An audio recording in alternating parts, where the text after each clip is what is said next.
All right, folks, this big, beautiful bill has become something of a big, beautiful magnet for controversy. Now, kind of reminds me of those old Life cereal commercials of Mikey. You remember that Mikey, the kid that hated everything? Joining me now, Missouri Republican Congressman and Chairman of the House Ways and Means Committee, Representative Jason Smith. Representative Smith, now you were on fire yesterday over the media's coverage of all this, because obviously that's sort of, weighing in on all of this. Just from the perspective of the public, what's out? What are we hearing that's correct, and what are we hearing that's incorrect?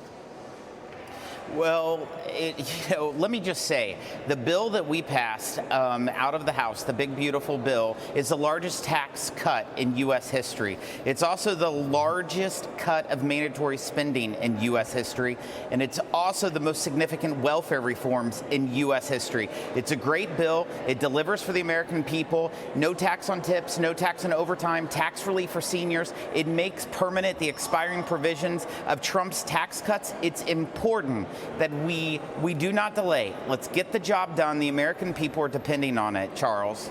So Axios ran a piece last night. It was titled "Big Thing, GOP Warning Shots," about the infighting happening among Republicans right now.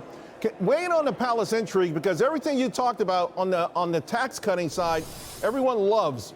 But there are not obviously members of your party that love the spending part of this, where they say it's still a problem for a lot of them, enough that it could be derailed.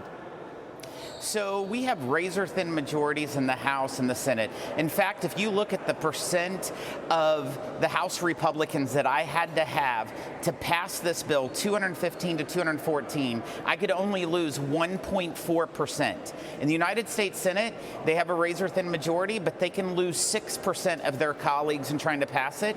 Of course, they have to thread this very tight needle, and you'll have different members, whether they're senators or House members, that are on the ends of all different issues, whether it's the IRA credits, whether it's the state and local tax deduction, whether it's debt and deficit. But what I want to remind everyone, if we do not pass this bill, 207 million Americans will face a 22% tax increase, and there will not be $1 cut in spending. Not $1, Charles.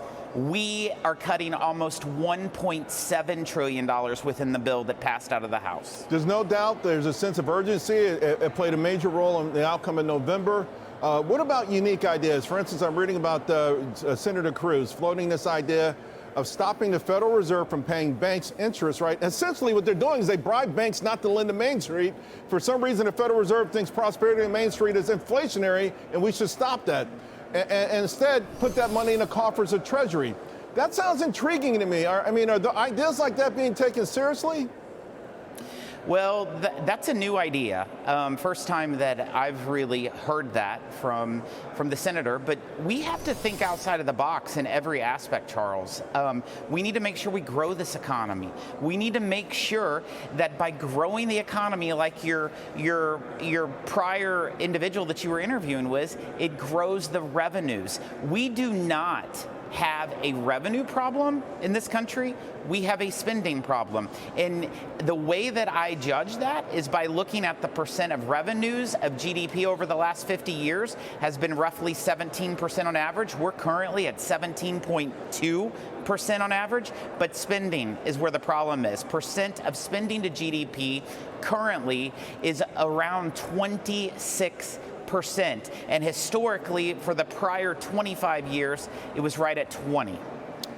DOGE, the efforts of DOGE have been really become a hot button issue. Obviously, President Trump and Elon Musk seem to be rekindling their affection for each other. What's going to happen there? Because there was a lot of disappointment about the not being able necessarily to codify a big chunk of it. Some believe $9 billion is just sort of a drop in the bucket, but some big chunks, hefty amounts of money were identified, waste, fraud, and abuse, and the American public will love to make sure that never happens again. Cutting the $9 billion in rescissions is just the first step. DOJ has done a good job over the last 4 to 5 months trying to find government efficiency, cutting out waste, fraud, and abuse. They cut around $175 billion is what they've looked at. I like to point out, we cut in the big, beautiful bill almost $1.7 trillion. We got to continue to cut. We have to continue to look to government efficiencies. That's what we'll do. And in the big, beautiful bill, we're actually codifying numerous recommendations that President Trump has done by executive order and also DOJ has done. This is going to take some time. It's step by step, but we're going to do it, Charles. Congressman Smith, you are on top of it. You say you're going to do it. I believe you. Thank you very much. Keep fighting. The clock is ticking. See you soon. You can count on it. All righty.